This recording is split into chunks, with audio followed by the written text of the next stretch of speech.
ખબરોમાં આગળ વધી અમરેલીની વાત કરવામાં આવે તો રજુલા વિસ્તારમાં 25 વર્ષીય યુવતી સાથે જોડાયેલ લવ જેહાદનો મામલે વધુ એક નવો વળાંક આવ્યો છે। યુવતીનો વિડીયો વાયરલ થતાં જ હવે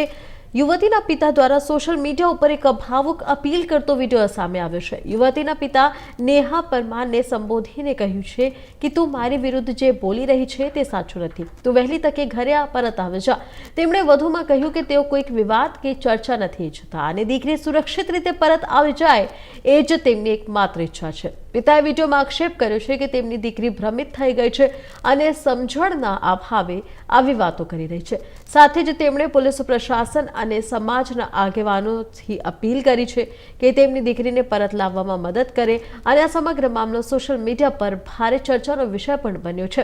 જ્યારે પોલીસે પણ સમગ્ર ઘટનાની તપાસ શરૂ કરી દીધી છે। તો છોકરીના પિતાએ એમ પણ જણાવ્યું છે કે કેરેલા સ્ટોરી 1 અને 2 તો થઈ ગઈ છે, પણ હું 3 નથી માંગતો। વધારે કરવા કે છે કે મારી સાથે લવ જેહાદ થયો છે। હું બધાને કહેવા માંગુ છું, પબ્લિકલી બધાને કહેવા માંગુ છું કે મારી સાથે કોઈ બી લવ જેહાદ નહીં થયો। મેં કોઈ બી મારું ધર્મ પરિવર્તન નથી કર્યું, મારી સાથે કોઈ બી પ્રેશર નથી કરવામાં આવ્યો। ઇવન મેં જે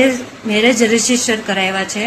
એવી મેં સ્પેશિયલ મેરેજ એક્ટ થ્રુ લગ્ન કર્યા છે, જેમાં મારું ધર્મ પરિવર્તન નથી કરવામાં આવ્યું। હું બધાને એ વિનંતી કરવા માંગુ છું કે મારા આ મેટરને હવે જાજુ લાંબુ ન કરો, વધારે પ્રોબ્લેમમાં ન નાખો અને ખોટો બધાનો ટાઈમ વેસ્ટ થાય છે આ કરીને। એટલે મારા ફેમિલી જોડે આઈ થિંક મેં 2.5 કલાક પહેલાં વાત કરી, મારી સિસ્ટર જોડે વાત કરી, મારી મધર જોડે વાત કરી, તો એ લોકોને કોઈ બી આમાં રસ નથી, આગળ કાર્યવાહી કરવામાં કોઈ બી રસ નથી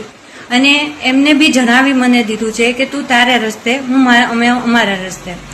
તો ફિર આ બધા જે સમાજના આગેવાનો છે, આ બધા જે નેતાઓ છે, એ બધા આ મેટરને શું લેવા વધારે કરવા જે વિડીયો કરે છે, જે મારી વિરુદ્ધમાં બોલે છે, એને હું કહેવા માંગુ છું કે આવું બોલે નહીં। ને બીજું કે મારે જે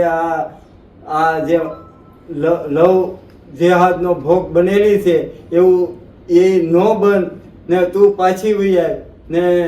કેરલા સ્ટોરી 1 અને 2 હવે 3 નથી બનાવી, ભારતના લોકોને નથી દેખાડવી ને તું હવે વહેલા તકે મારી ઘરે પાછી વહી ને એમાં તમામ જ્ઞાતિના આગેવાનો, રાજુલા પોલીસ પ્રશાસન, બધાય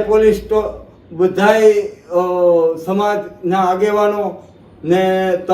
તમામ મને મદદ કરી ને મારી આ દીકરીને પાછી લાવવામાં મદદ કરે ને હું એક હિન્દુને નાતે મારી દીકરીનો આ જે લવ જેહાદ છે એ એમાંથી પાછી આવે એ રીતે હું એને વિનંતી કરું છું કે મારી દીકરી પાછી લઈ આવો ને મારે એ દીકરીને આ વિશે બીજું તો નથી કહેવું, પણ વહેલી તકે આવે। આ 10 દિવસ છે, હજી કાંઈ છું નથી, એટલે મારે એને લાવવાની છે ને જેમ ઓલા ફ્રીજમાં એને જે કાંઈ મારી વિશે, મા બાપ વિશે બોલી છે એ એને જેમે ઓલા મગજ ઉપર અસ્થિત છે એનો એટલે એ બોલે, નકર મા બાપ વિશે કોઈ દી બોલાય નહીં ને એને ખબર છે,